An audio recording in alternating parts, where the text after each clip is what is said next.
Tout le monde a voté? Nous avons reçu aussi 17 délégations de vote. Nos collègues ont tous voté pour.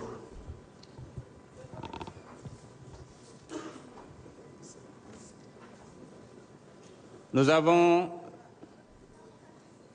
sur 165, 145 participations. 126 ont voté pour, 19 contre, abstention 0. L'Assemblée a adopté. Oui, absolument.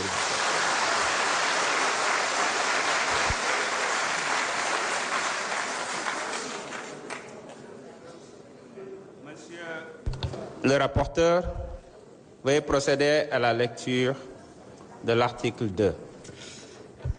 Article 2. Au sens de l'article 3 de la loi numéro 2024-9 du 13 mars 2024, l'amnistie ne préjudicie ni aux droits des tiers, ni aux droits des victimes à une réparation intégrale. Merci beaucoup. Je mets donc aux voix l'article 2. Le vote commence.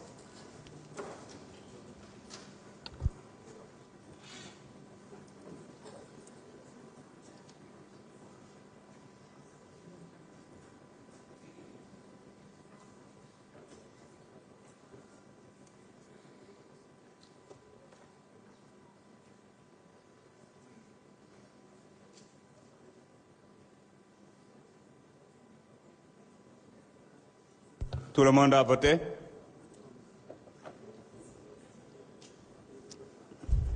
Le vote est terminé.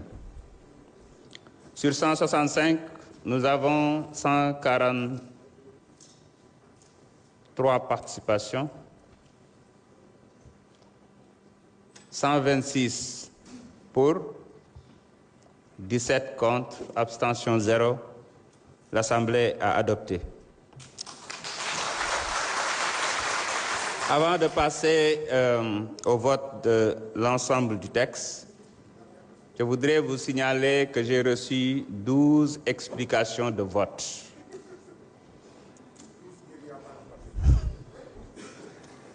Je vais donc inviter Madame Aïssata Tall Sall pour une explication de vote en vertu de l'article 78 de notre règlement intérieur.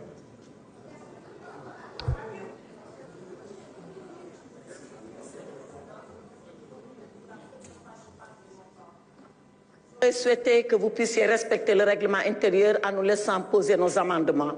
Mais puisque vous avez décidé de façon arbitraire, ce que je regrette, Monsieur le Président, de façon abusive, vous avez décidé qu'on ne parlerait pas, on vous cède la parole et toute la parole. Faites et dehors, nous vous attendrons. Je vous en remercie. Merci beaucoup. Monsieur Dimo Soare, merci beaucoup. Monsieur Amadou Diallo, numéro 1, Adjarama. Monsieur Mamadou Diao, viens, s'il vous plaît. Merci beaucoup. Monsieur Baran Fafana, je vous remercie. Madame Sornaba, merci beaucoup. Madame Fabinta Ndiaye, merci beaucoup. Madame Aïssata Ousmane Diallo, merci beaucoup. Madame Raki Diallo, merci beaucoup. Monsieur Abdoumbaou, Djeredjef. Madame Thérèse Faye, merci beaucoup. Et Monsieur Aïb Dafé.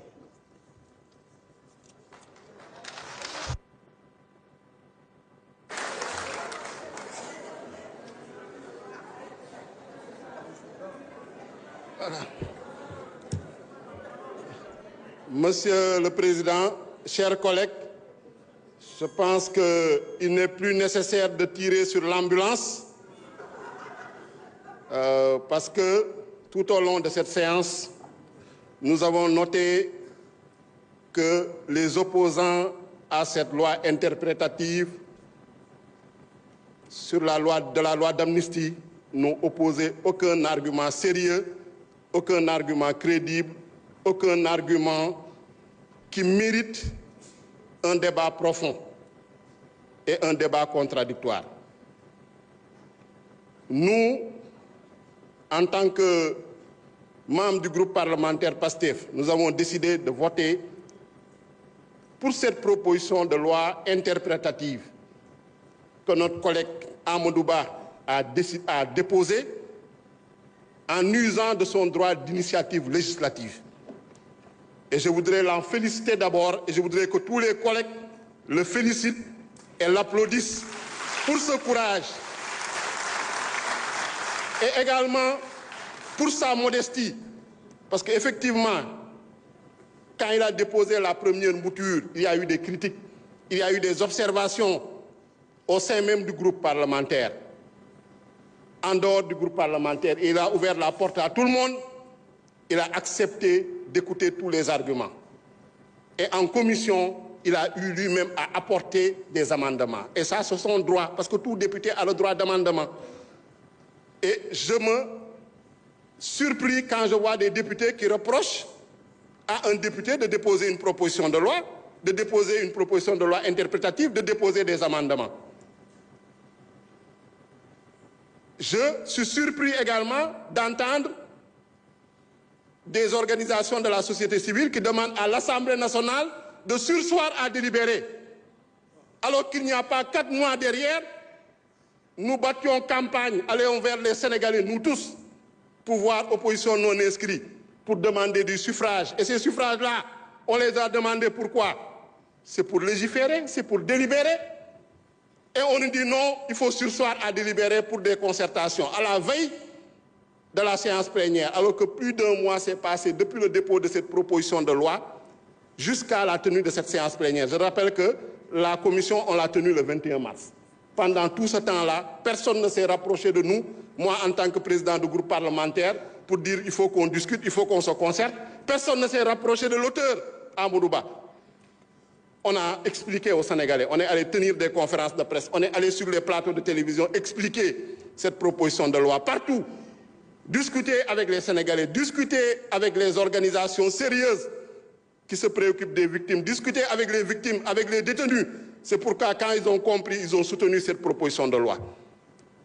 Di wax ni rek mbokk yi ñun proposition de loi bi voté wuñ ko pour fayantoo voté wuñ ko pour suñu bànneexu bopp dañ ko voté pour leeral lu nga xam ne moom moo xew diggante 2021 ak 2024 leeral nag luñ ci bëgg a leeral mooy ñuñ ci rey ñoo xam ne dañ see ñàkk seen bakkan ñu boom leen ñoo xam ne dañ leen torturer loolu nañ ci bëgg a leeral moo tax ñu voté ko te loolu yaakaar naa ni amul kenn koo xam ne ku fi taxaw ne loolu dakaa contre lu ñu fi indi rek mooy ay argument de forme ay argument de procédure waru leen defee nii waru leen jaaree nii virgule bi da ngeen fàtte portant fii nañu bàyyi caaxaan yi je pense que débat bi dafa waroon nekk un débat de fond la fi suñu collègue Amadou Ba proposé indi ñu proposition de loi bi ba pare mu nangu tamit déglu bu mu dégloo mu xam ne am na lu mu ci gën a mun a améliorer en commission mu ñëw améliorer ko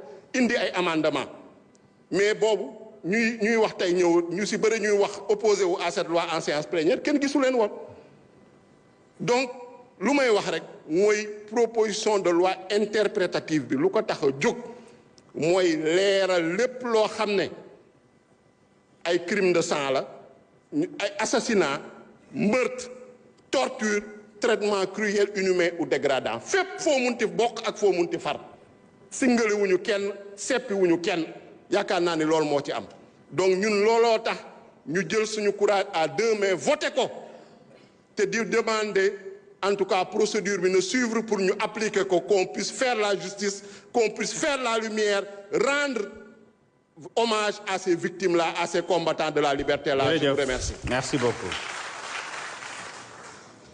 mbokk yi dañuy daal di jàll ci vote bi nga xam ne mooy ensemble texte bi kon vote bi mën na door monsieur le secrétaire général. Merci beaucoup. Donc le vote démarre.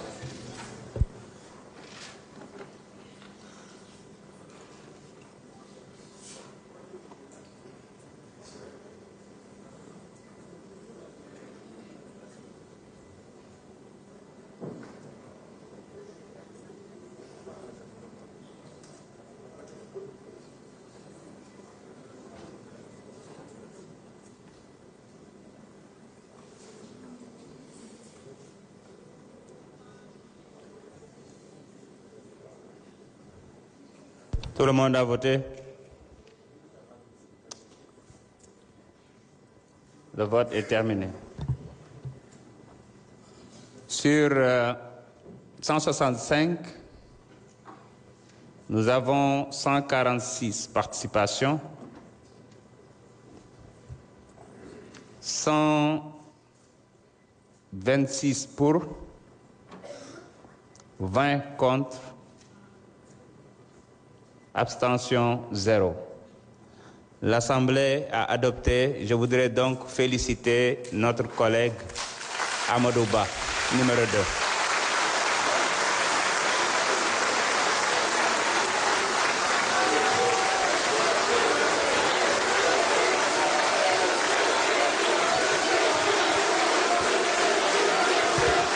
Merci beaucoup. Jeexagul mbokk yi jeexagul.